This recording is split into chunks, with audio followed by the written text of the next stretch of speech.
La bataille de Moilins. Avec la déclaration de la guerre, la première armée de von Kluck envahit le Vermandois. Le 27 août, le 11e corps allemand de von Linsingen est au nord-est de Péronne, entre Combles et Vermand. Certains régiments de l'armée française sont dépassés par l'avance rapide de l'ennemi. C'est le cas des 307e et 308e régiments d'infanterie, dits des Charentais, car venant respectivement d'Angoulême et de Bergerac. Le 28, mal renseignés, coupés de leur état-major, ils ont l'ordre de traverser les lignes allemandes, dont le nombre de soldats est estimé peu important.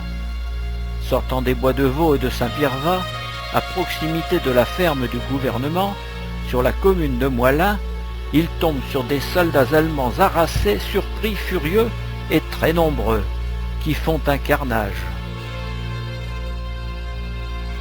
En plein brouillard, à 7h30, la tête de la colonne atteint la ferme du gouvernement, installée entre les bois de Saint-Pierrevas et celui de Vaux. Subitement, le 307e est accueilli en face de Moilins par un feu violent d'infanterie, que vient bientôt soutenir l'artillerie.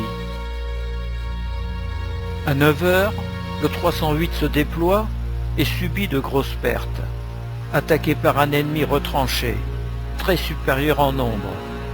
Menacé sur ses arrières et ses flancs, il doit battre en retraite.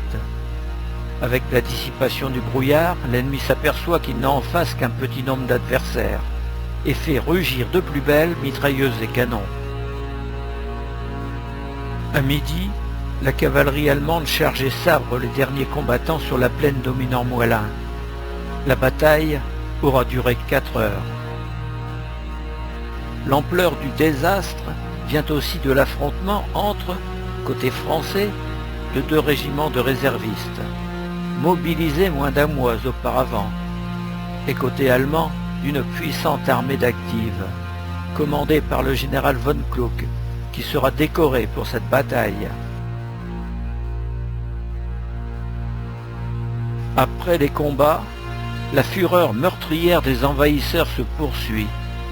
Moilins et la ferme du gouvernement sont incendiés, des civils sont fusillés et des soldats blessés sont massacrés sur place. Le lendemain, les habitants de Moilins sont réquisitionnés pour enterrer dans une fosse commune les 600 morts, les 307e et 308e d'infanterie. Depuis, tous les ans, le dimanche le plus proche du 28 août, une commémoration française a lieu au cimetière dit des Charentais de Moilins.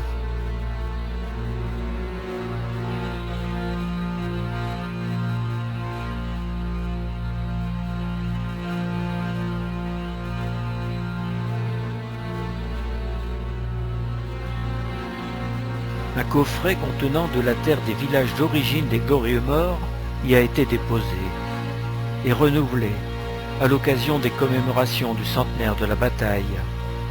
Conservé à la mairie de Moilins, il est exposé à la nécropole lors des cérémonies officielles.